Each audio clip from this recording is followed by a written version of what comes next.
c'est parti pour les Bleus à J-4 du lancement du mondial, on l'a dit. La France a un ultime test, c'est le dernier rendez-vous avant la Pologne.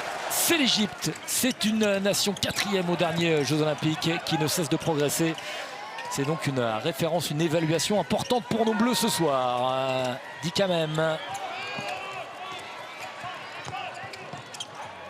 Karabatic, Remili. Et le premier but pour Nedim Remili. Attention. Oh, Vincent Gérard.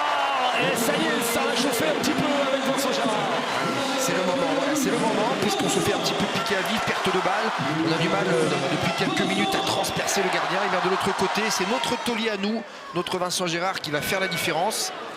Là, depuis 2 matchs, est beaucoup plus axial que développé sur les ailes. Ouais. Allez, penalty, c'est peut-être le moment pour Vincent Gérard de nous sortir la parade de plus. Sur ces 12 premières minutes, il a été énorme. Il en est capable, Vincent Gérard. Face à lui. Oh, il l'a touché, oui. Et ballon touché sur le poteau. Et bien voilà, il est en train de monter en température face à Sadakram en plus. Ah, il va nous faire un grand mondial, ce Vincent Gérard, c'est sûr, encore une fois.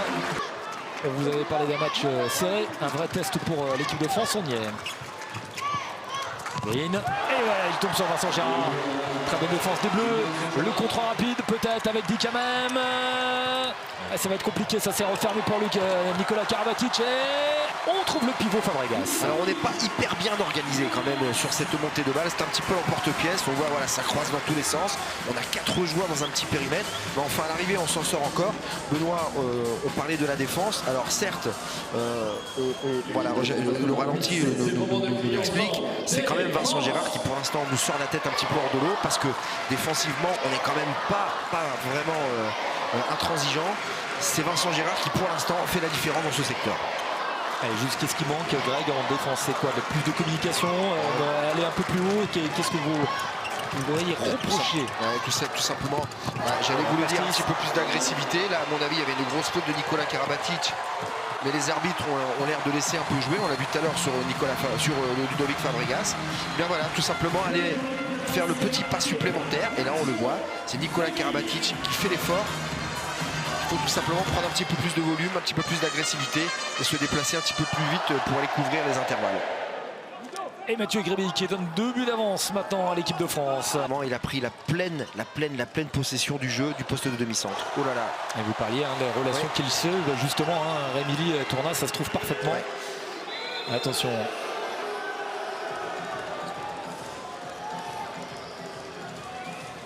Avec les bras, avec les pieds, avec le visage, Vincent Gérard.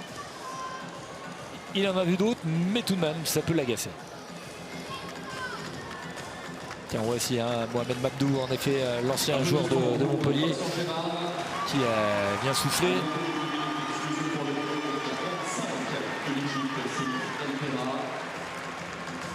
Ah, il l'a pris, oui.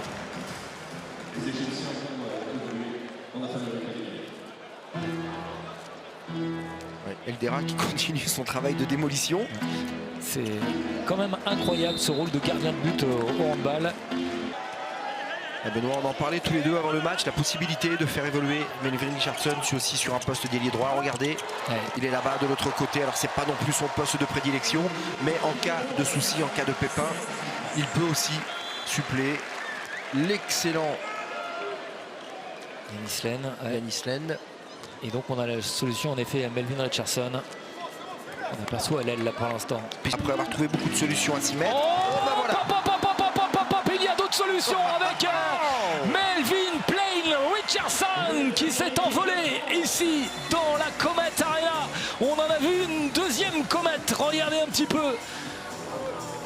Eh bien, on parlait de son papa tout à l'heure dans un autre registre, mais ce Melvin là, c'est un prénom maintenant qui est en train d'éclabousser de son talent l'équipe de France. C'est incroyable. Ouais, mais ça... Attendez, mais c'est volontaire oui, ou, mais... Là, c'est quand même un geste. Et en plus, sur notre gamin de 22 ans, le Nantais Thibaut Briette là, qui se retrouve au sol, qui l'a pris en pleine poire. Et un geste, je sais pas, qui semble assez étonnant. Ouais, direct.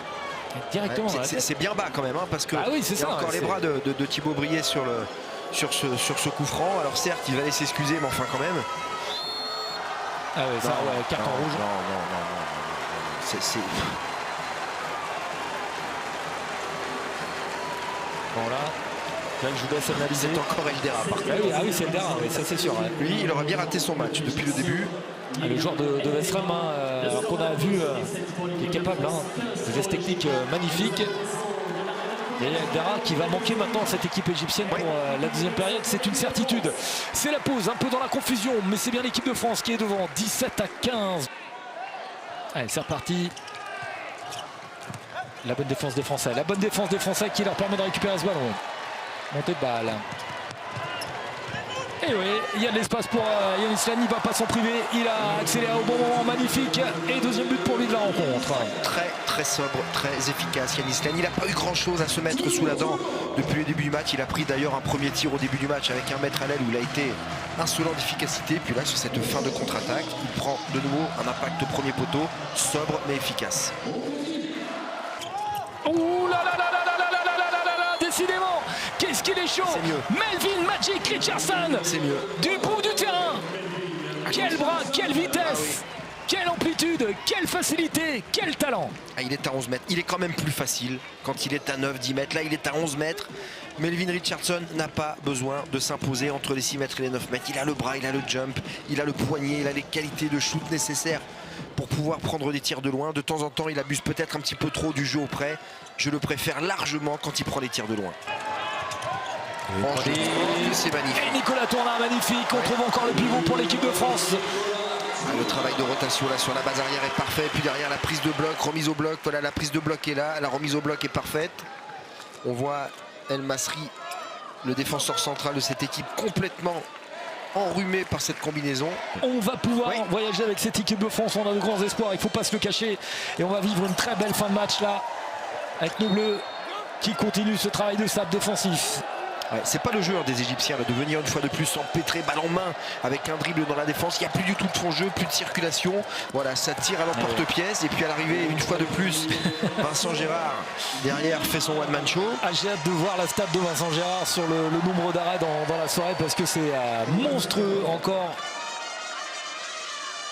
Et bien voilà, il est capable de tout, n'importe où sur le terrain. Dylan Nali, ça aussi.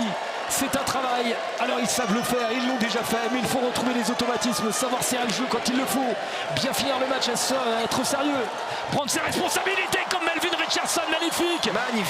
Magnifique Melvin Richardson qui prend une nouvelle dimension.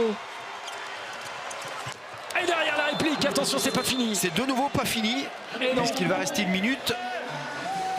Ça y est, fort dans le secteur central. Voilà, on dit Richardson, et on va trouver Nicolas Tournard.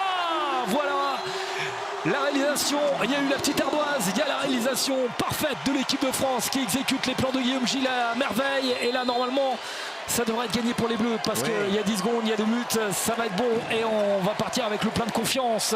Et une victoire qui sera d'un petit but comme en 2021 avant de partir pour les Jeux Olympiques. Et bien les Français battent l'Égypte d'un petit but. C'est toujours aussi serré face aux Égyptiens. C'est toujours aussi passionnant face aux Égyptiens. Et alors voici les Bleus qui gagnent ce tournoi de France 2023 face à l'Égypte d'un petit but.